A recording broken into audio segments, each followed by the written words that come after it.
Assalamualaikum warahmatullahi wabarakatuh.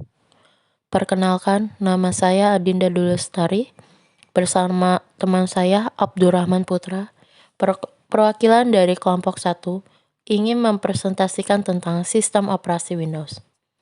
Apa sih sistem operasi Windows? Sistem operasi dapat dikatakan adalah perangkat lunak yang sangat kompleks. Hal-hal yang ditangani oleh sistem operasi bukan hanya satu atau dua saja, melainkan banyak hal. Dari menangani perangkat keras, perangkat lunak, atau program yang berjalan, sampai menangani pengguna.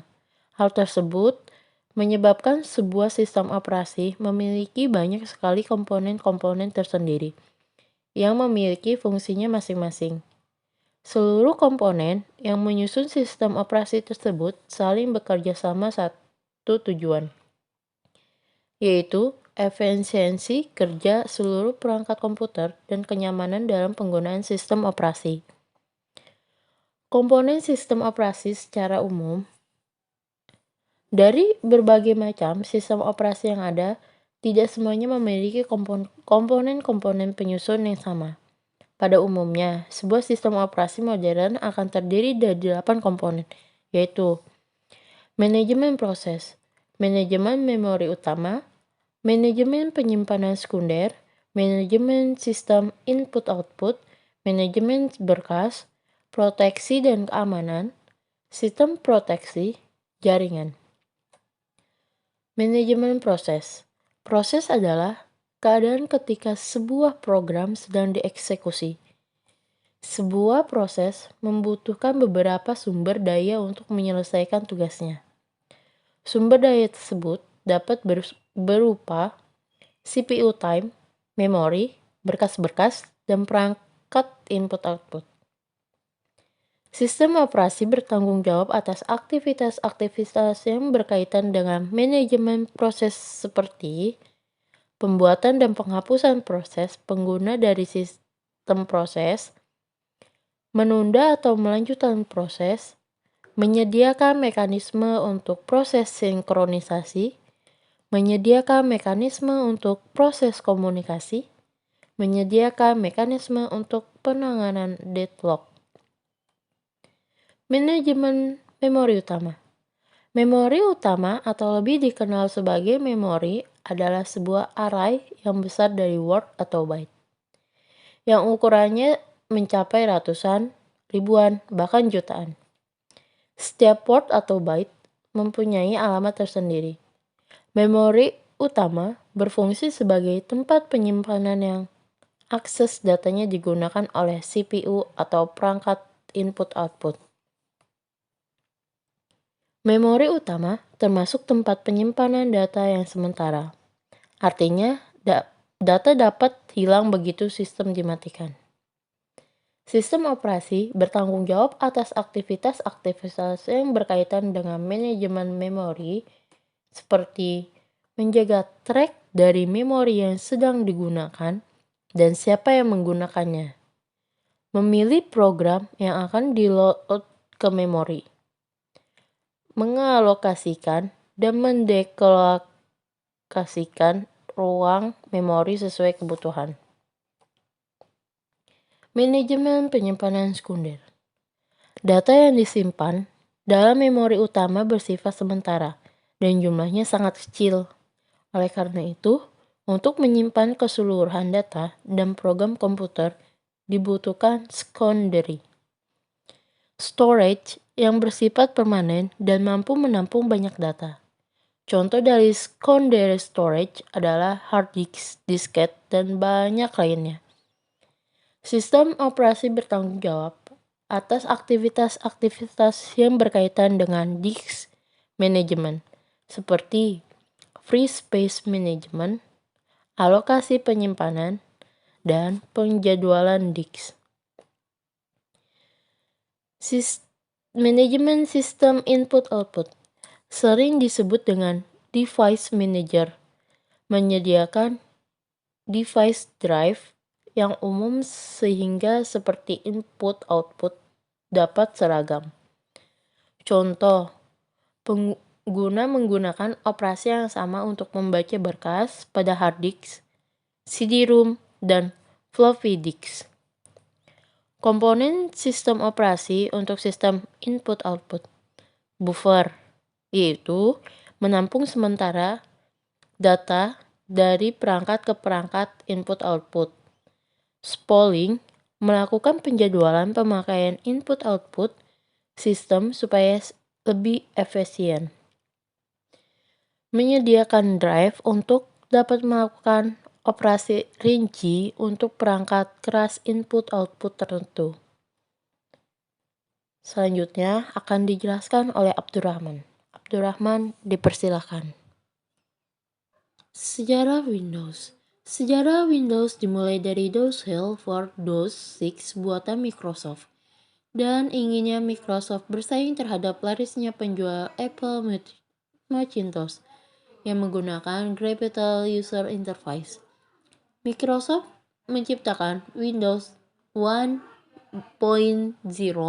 Nama ini berasal dari kelatahan karyawan Microsoft yang menyebut nama aplikasi tersebut sebagai program Windows.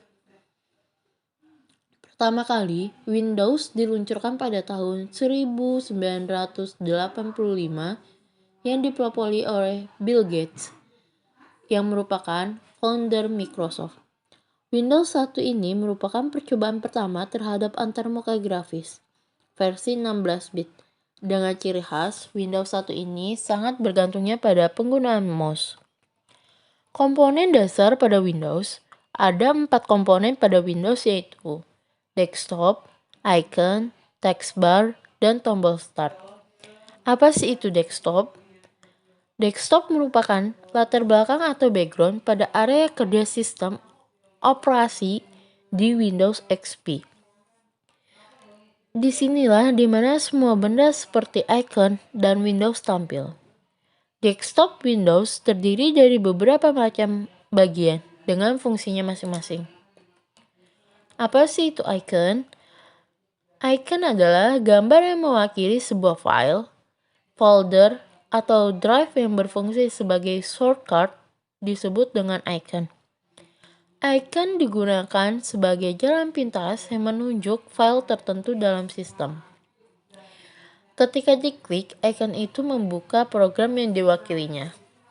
Ada beberapa icon yang terdapat pada desktop Windows XP, yaitu My Computer, berfungsi dalam pengelola file dan folder pada Windows. My Document, suatu folder di mana semua data akan disimpan secara otomatis. Internal Explorer, sebagai browser standar Windows yang berfungsi untuk koneksi internet. Recycle Bin, merupakan tempat sampah Windows. Setiap kali melakukan penghapusan file tersebut belum benar-benar dihapus, tetapi masih disimpan di Recycle Bin ini. Selanjutnya akan dijelaskan oleh Abdurrahman. Abdurrahman, dipersilahkan. Manajemen berkas. Berkas adalah kumpulan informasi yang berhubungan sesuai dengan tujuan pembuat berkas tersebut. Berkas dapat mempunyai struktur yang bersifat hierarkis, direktori, volume, dan lain-lain. Sistem operasi yang bertanggung jawab pembuatan dan penghapusan berkas, pembuatan dan penghapusan direktori, mendukung manipulasi berkas dan direktori, memetakan berkas ke secondary storage, membackup berkas ke media penyimpanan yang permanen atau non-volatil. Sistem proteksi. Proteksi mengacu pada mekanisme untuk mengontrol akses yang dilakukan oleh program, prosesor, atau pengguna ke sistem sumber daya. Mekanisme proteksi harus membedakan antara pengguna yang sudah diberi izin dan yang belum diberi izin. Jaringan. Sistem terdistribusi adalah sekumpulan prosesor yang tidak berbagi memori atau clock. Tiap prosesor mempunyai memori sendiri. Prosesor-prosesor tersebut terhubung melalui jaringan komunikasi sistem terdistribusi menyediakan akses pengguna ke berbagai macam sumber daya sistem. Taskbar. Taskbar adalah batang panjang yang berada di paling bawah desktop. Pada taskbar ini terdapat program yang kita minimizekan icon-icon lainnya seperti icon pengaturan volume dan jam yang aktif. Tombol Start. Tombol Start adalah tombol yang terdapat di sudut kiri bawah taskbar. Kita dapat menampilkan program dan perintah yang terdapat pada menu Start.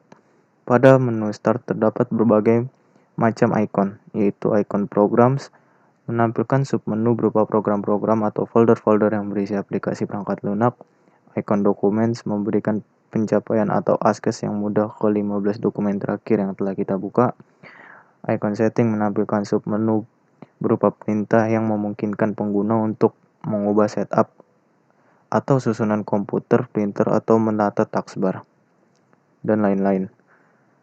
Kesimpulannya, sistem operasi atau operating system ialah program dasar pada komputer yang menghubungkan pengguna dengan hardware komputer, perangkat lunak yang dihubungkan dengan pelaksanaan program atau koordinasi dari aktivitas sistem komputer. Tugas sistem operasi termasuk mengurus perjalanan program di atasnya, koordinasi input, output, pemrosesan memori, serta penginstalan dan pembuangan software. Windows merupakan sistem operasi yang dikembangkan oleh Microsoft Corporation yang menggunakan antarmuka dengan berbasiskan GUI atau Graphical User Interface atau tampilan antarmuka grafis. Sekian dari saya, terima kasih. Sekian presentasi dari kami. Kurang lebihnya kami mohon maaf. Wassalamualaikum warahmatullahi wabarakatuh.